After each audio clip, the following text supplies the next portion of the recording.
말씀은 욥기 24장입니다.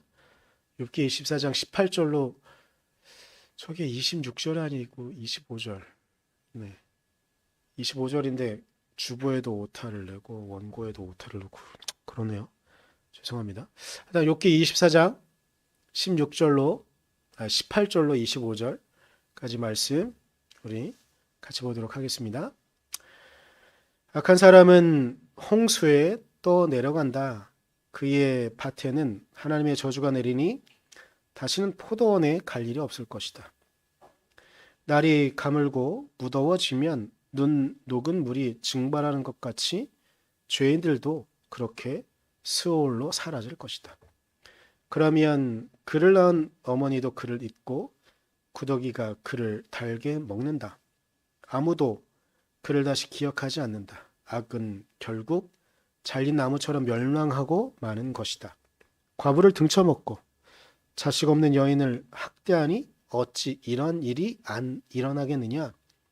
하나님이 그분의 능력으로 강한 사람들을 휘어잡으시니 그가 한번 일어나시면 악인들은 생명을 건질 길이 없다.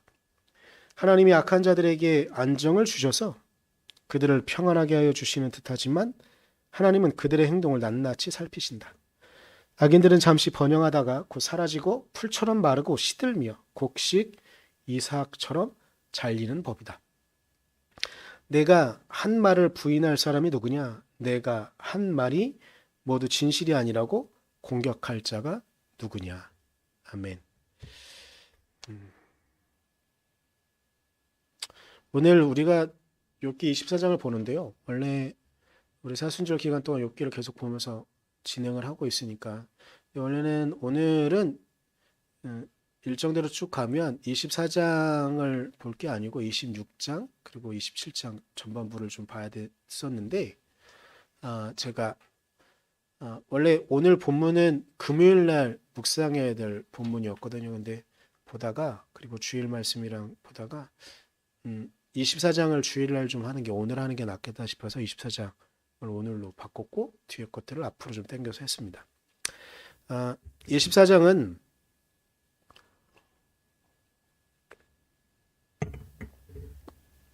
욥이 하나님께 질문하는 것으로 시작을 해요. 질문하는 것으로 시작을 하는데 어떤 질문을 하는 거냐면 하나님의 정의에 대한 질문으로 시작을 하는 것이 욥기 24장입니다. 그래서 1절을 좀 보면 제가 앞에 띄워놨습니다. 어찌하여 전능하신 분께서는 심판하실 때를 정하여 두지 않으셨을까? 어찌하여 그를 섬기는 사람들이 정당하게 판단받을 날을 정하지 않으셨을까? 라고 묻습니다.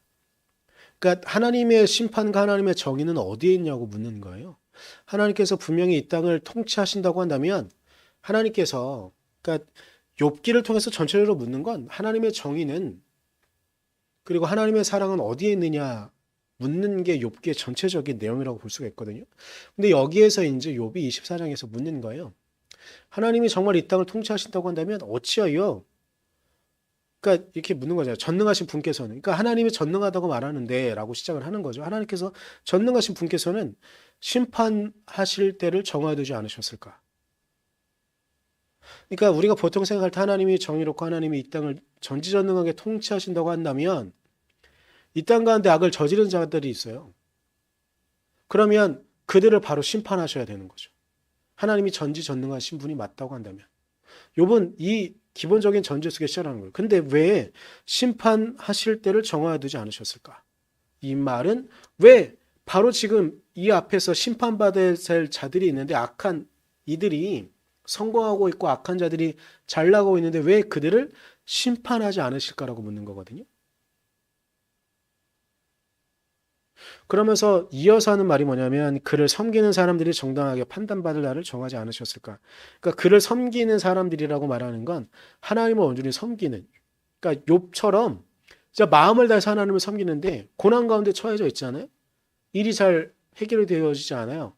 그러니까 이렇게 하는 사람들 나와 같은 사람들을 판단하신 날을 정하여 두지 않으셨을까라고 이야기하는 거거든요. 이 말은 엄밀히 따지면 하나님께서 왜 정의로 심판하시는 것들을 지연하고 계신가에 대한 물음을 하고 있는 거예요. 하나님의 정의가 분명히 있다고 한다면 그 정의는 바로바로 이루어져야 되고 악한 이들은 처벌받고 하나님을 따르는 신실한 사람들은 복을 받아야 되는 것이 우리가 생각하는 정의인데 왜 정의는 바로 실현되어지지 않고 지연되어지고 있는가? 이에 대한 질문을 하고 있는 거죠. 그러면서 욥은 바로 이어서 2절과 4절을 통해서 지연된 정의 가운데 악한 이들이 악인들이 하는 행태들을 고발을 해요. 어떤 고발들을 하고 있냐면 비열하게 고아와 과부의 소유를 빼앗는 것, 그리고 가난한 자들이 처한 공경도 또한 거론하고 있어요. 하나님의 정의가 온전히 있다고 한다면 가난한 자들이 처한 상황들은 옳지 않다는 거죠. 그러면서 거론하는 게 무엇이냐면 5절과 8절 사이에 가난한 자들이 처해 있는 상황을 어떻게 표현하냐면 가난한 이들은 배고픔 가운데 그리고 목마름 가운데 그리고 옷과 집들을 빼앗긴 상황 가운데 처해 있다고 욥은 이야기해요. 근데 이건 우리가 보통 정의라고 생각할 때, 정의가 실현되어지지 않고 있다고 생각할 때 딱 눈에 보이는 상황을 욥은 있는 그대로 하나님 앞에 말하고 있는 거예요. 하나님께서 분명히 전능하신 분이라고 하신다면 왜 가난한 이들이 하나님의 도우심을 받지 못하고 있습니까? 근데 이건 어찌 보면 이것만 본다면 이거는 구약의 전체적인 흐름 가운데 신명기사가라는 어떤 흐름들이 있는데 신명기사가를 그냥 간단하게 말하면 고아와 과부와 나그네가 하나님의 사랑 안에 보호받는 거거든요. 물론 여러 가지 생각도 있지만 죄를 저지르고 하나님이 징벌하고 사람들이 회개하면 하나님께서 구원하시려는 패턴들. 근데 죄를 저지르는 시발점은 무엇이냐면 고아와 과부와 나그네가 온전히 공동체 일원으로 되어받지 못하는 것, 소외되어지는 것에 대해서 신명기사가는 절대 용서하지 않거든요. 그 상황들이 있으면 계속 드러내고 그것들이 하나님께서 결단코 우리의 이런 모습을 보시면서 우리를 잘했다고 칭찬하지 않으실 것이다. 우리를 징벌하실 것이다 라고 말씀하고 있는 거거든요.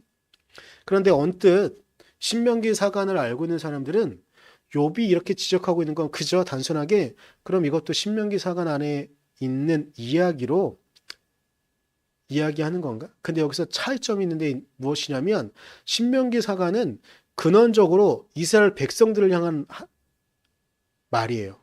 너희들 안에 가난하고 힘없고 이방인들이 고아와 과부와 나그네들이 우리 하나의 공동체로서 보호받지 못하고 있는 상황은 너희들의 잘못이다라고 말하고 있는 게 신명기 사관의 기본적인 전제거든요.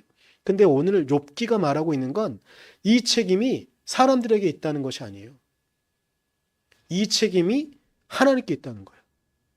오늘 욥이 질문하는 건 그 전까지 구약 사관에서는 전혀 다른 획기적인 이야기를 하는 거거든요.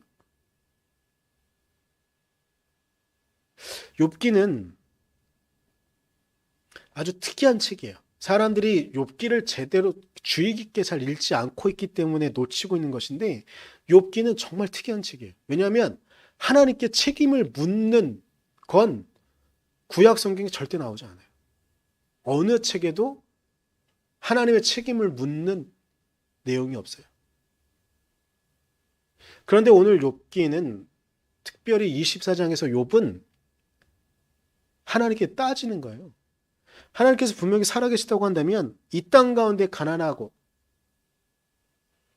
그래서 그 가난 때문에 공경에 처해 있는 사람들은 어떻게 되어집니까? 라고 따지고 질문하는 거예요. 근데 이 질문은 우리가 생각할 때 여러 가지 생각들을 좀 하게 하는데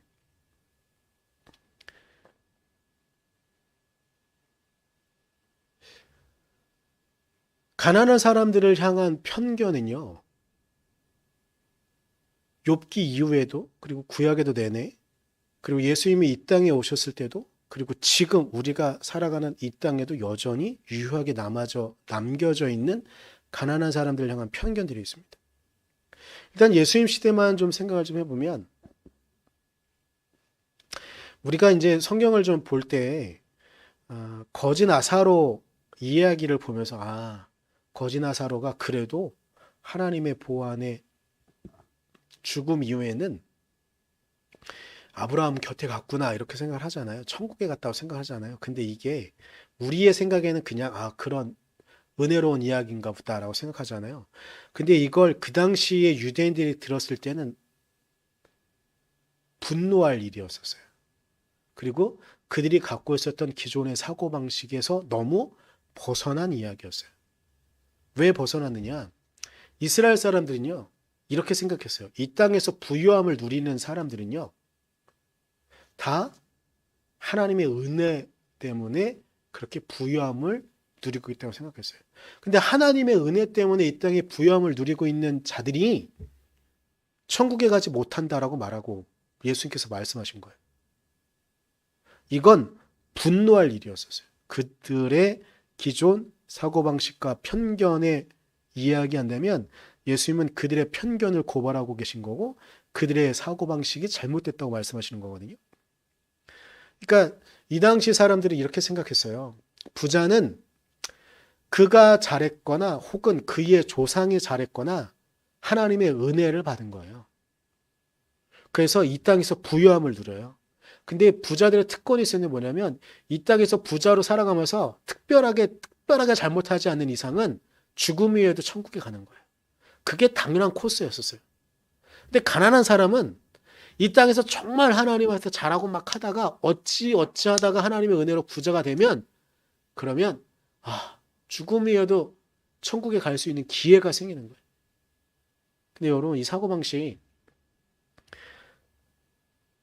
교회에 흐르고 있는 사고방식과 비슷하다고 생각하지 않으세요? 사람들이 교회 나와서 열심히 신앙생활 합니다. 신앙생활 하면서 이렇게 생각하는 거죠. 우리가 이 땅에서 열심히 신앙생활 해가지고 하나님의 축복을 받으면 이 땅에서 부유함을 누리다가 이 부유함을 잘 관리해가지고 천국에 가는 것. 이 대한민국에 나오는 수없이 많은 신앙인들이 바라고 심지어는 수없이 많은 목사님들이 축복받으라는 말 속에 진정한 축복은 하나님의 구원을 경험하는 건데 내가 하나님의 자녀가 된 것이 진정한 축복인데 이 땅의 부유함까지 누리는 걸 축복으로 오해시켜서 사람들에게 설교하고 강요하고 있죠. 그리고 그러한 목사님들이 큰 교회를 하고 한국 교회를 이끄는 것처럼 보이죠. 근데 이것이 과연 성경적이냐? 예수님께서 이 땅에 오셔서요. 거지 나사로가 천국에 들어간다고 했을 때 아브라함 곁에 있다고 했을 때 거지 나사로가 이 땅에서 정의가 실현되어져 가지고 그에게 먹을 것 하나 주지 않았던 그 부자를 징벌하는 내용이 아니에요. 떵떵거리며 잘 사는 이야기가 아니거든요. 그런데 사람들은 계속 자신들의 사고방식들을 생각하죠. 그런데 이 사고방식은 지금 우리에게도 여전히 유효합니다. 그래서 이 땅에 가난하게 사는 사람들을 보면 우리는 이런 편견들을 갖죠. 그가 무엇인가 잘못했기 때문이야. 그리고 가장 결정적으로 그가 게으르니까 지금 가난하게 사는 거지 라고 강력하게 생각하면서 그들을 향해서 어떤 도움을 주려고 하면 마치 우리가 받아야 되는 것들을 뺏어서 그들에게 주고 있는 것처럼 생각하지요. 그리고 그것을 가장 강력하게 주장하는 부류 중에 하나가 기독교인이라는 현실은 우리가 성경을 제대로 이해하고 있는가? 혹은 자기 멋대로 이해하고 있는가? 우리에게 알려주는 그런 내용이기도 합니다. 제가 며칠 전 새벽 말씀을 좀 나누면서 나를 단련하신 후에 라는 그런 제목을 갖고 말씀을 드린 적이 있습니다. 근데 이건 개역 성경에서 번역하면서 잘못 번역한 거거든요. 그러니까 재련, 단련 이러면 훈련 같잖아요. 근데 그거가 아니라 테스트예요. 시험이거든요. 그게 주의 깊게 보지 않는 거죠. 그러니까 자기가 받고 싶은 것만 받는 거죠. 그렇게 성경을 계속 보는 거예요.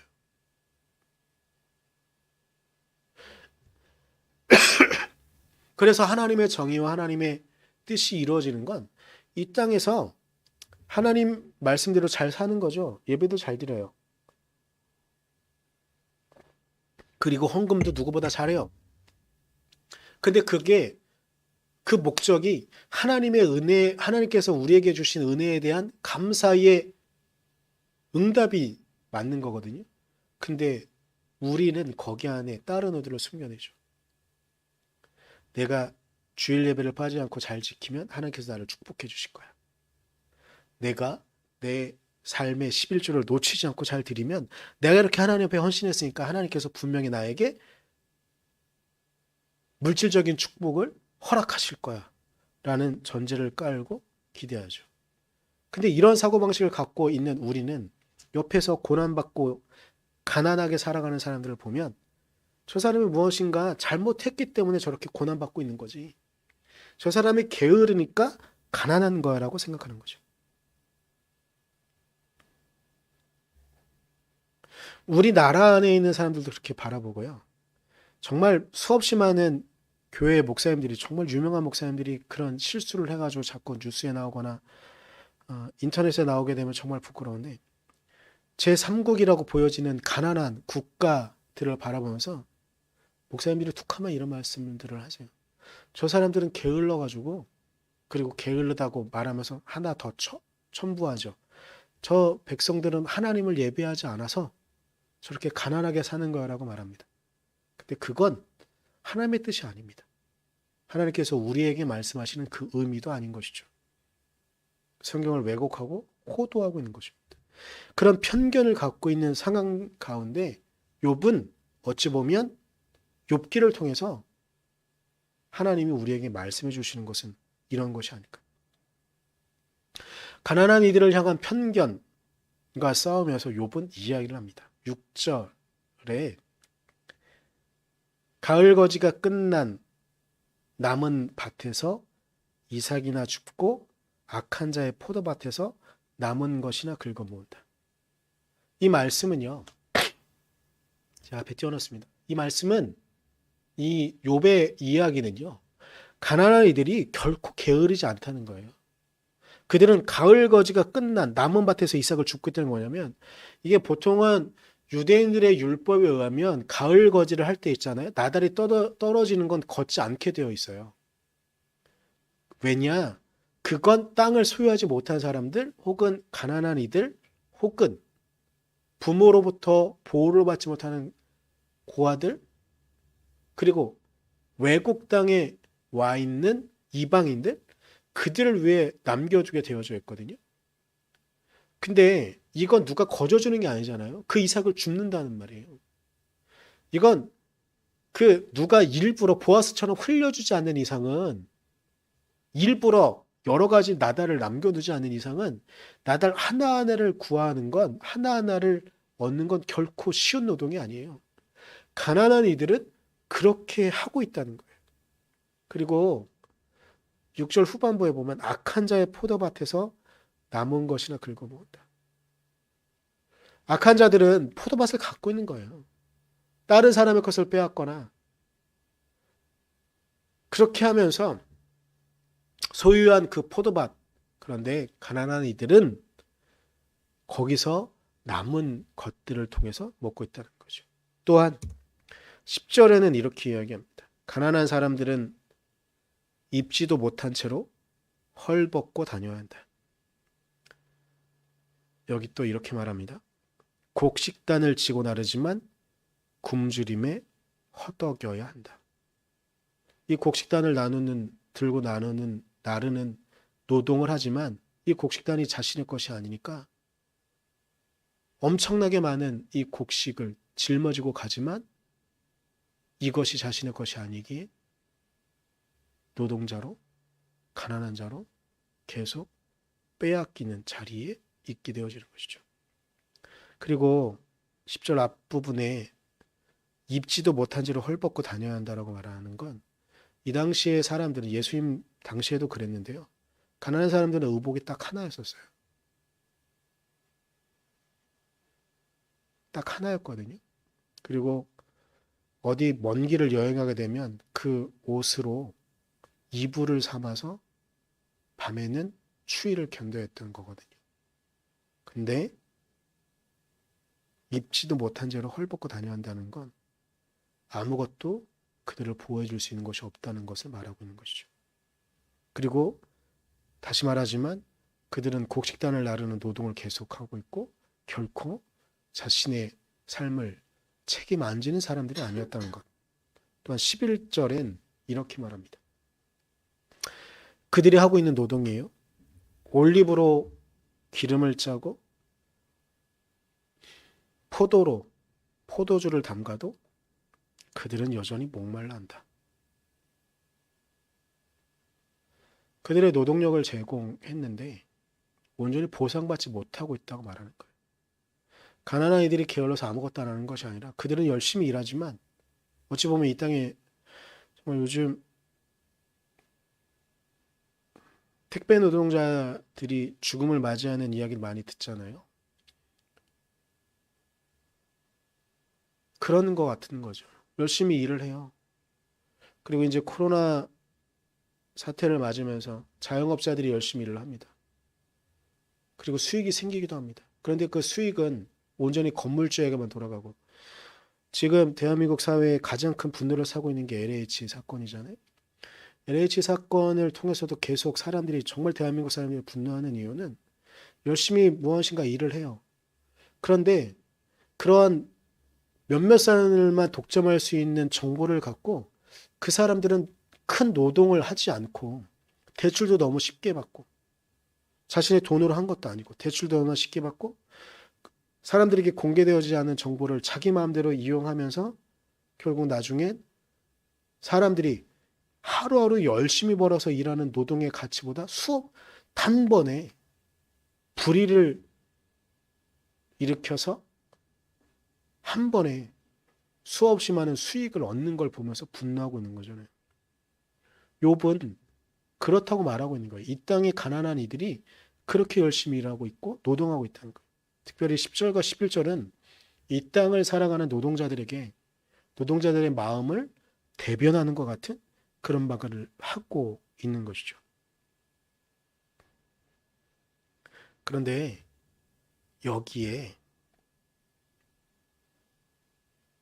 욥은 하나님께 이렇게 따집니다. 12절에 성읍 안에서 상처받은 사람들과 죽어가는 사람들이 소리를 질러도 하나님은 그들의 간구를 못 들은 채 하신다.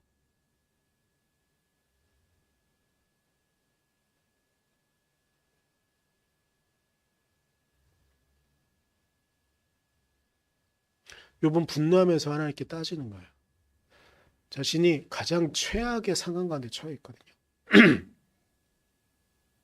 그리고 자신을 위로하겠다고 온 친구들마저도 자신을 공격하고 있는 상황에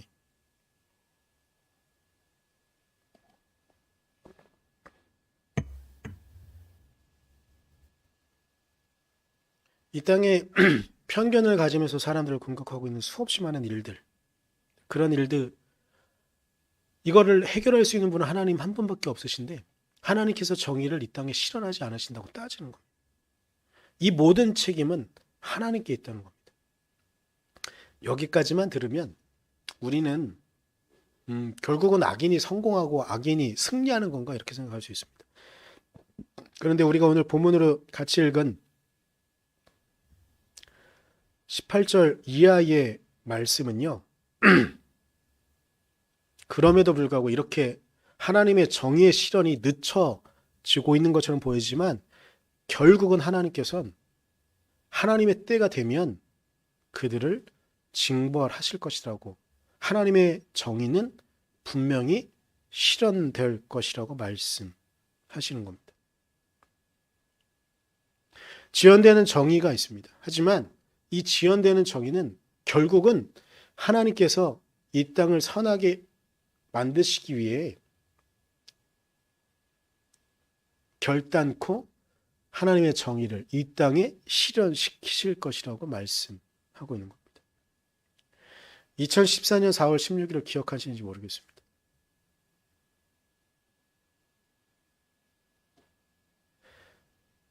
그것이 드러나는 데에 아직도 완벽하게 그 모든 실체가 드러나지 않고 있지만 저는 2014년 4월 16일에 있었던 그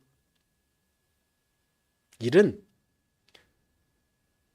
지금 당장 그 실체가 드러나지 않을지 모르겠지만 왜 아직까지도 이 문제가 온전히 드러나지 않을까?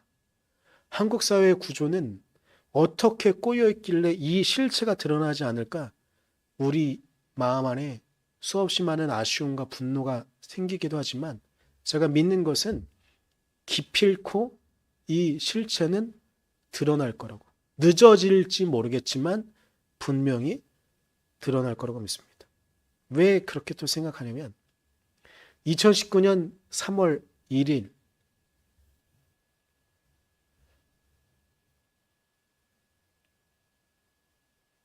그 의미와 가치가 지금 우리에게 더불어 전 세계에 또다시 의미를 발현하고 있다고 믿기 때문입니다. 램지어라는 교수가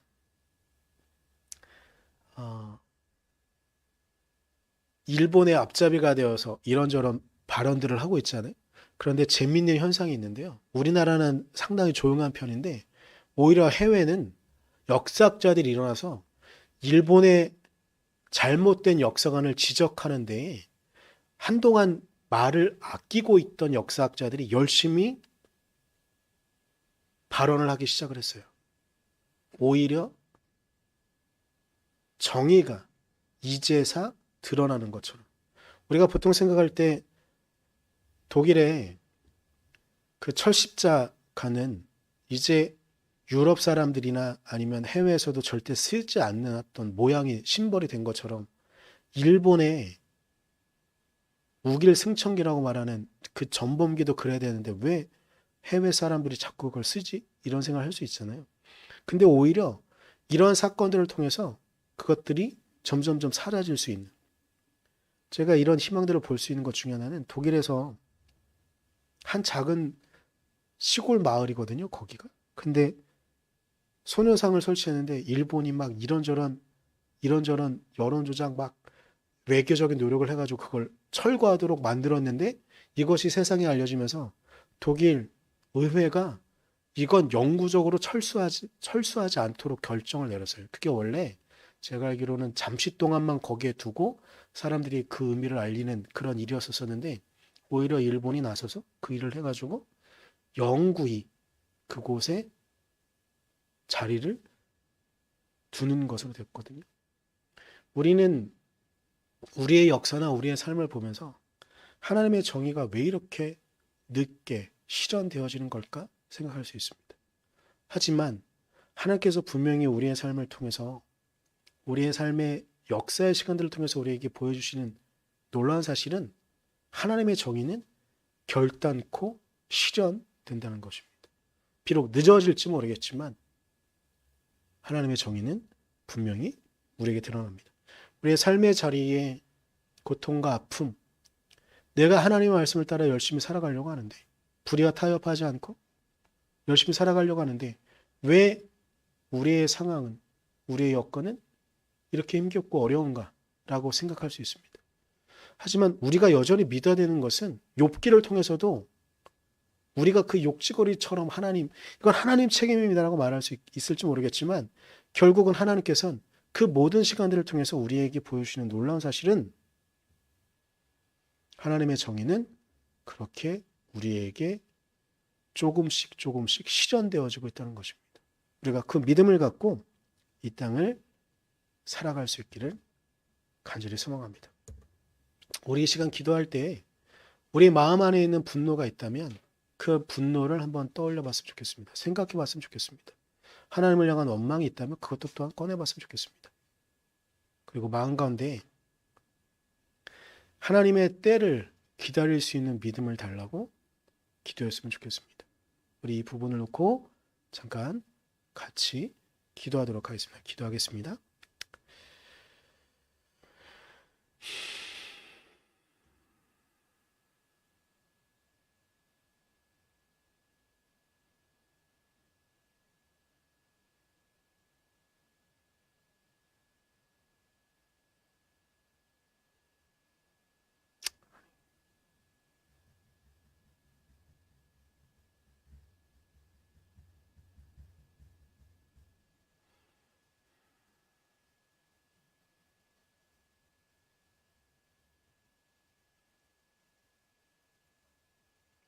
연하여 기도합니다. 주님, 우리가 주님의 백성으로 이 땅을 살아가기를 간절히 소망합니다. 우리가 주님의 말씀 안에 이 땅을 살아갈 수 있기를 간절히 소망합니다. 그러나 하나님, 우리는 여전히 약하고 여전히 부족하여서 하나님의 말씀, 하나님의 이끄심, 그리고 하나님께서 이 땅을 온전히 정의로 통치하시는 것들이 늦춰지고 있는 것들을 볼 때가 있습니다. 그것들을 보며 우리는 분노하기도 하고, 우리가 이렇게 하나님의 사랑으로 하나님의 정의로 살아가는 것이 어떤 의미가 있는가 시험에 들 때도 있습니다.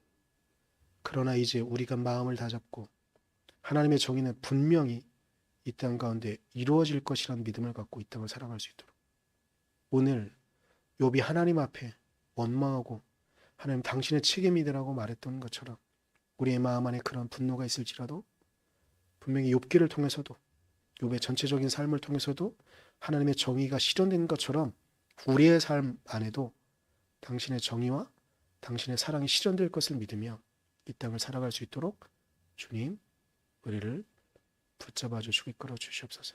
그렇게 하나님께서 우리를 이끌어 주시길 간절히 소망하며 예수님의 이름으로 기도드렸습니다. 아멘.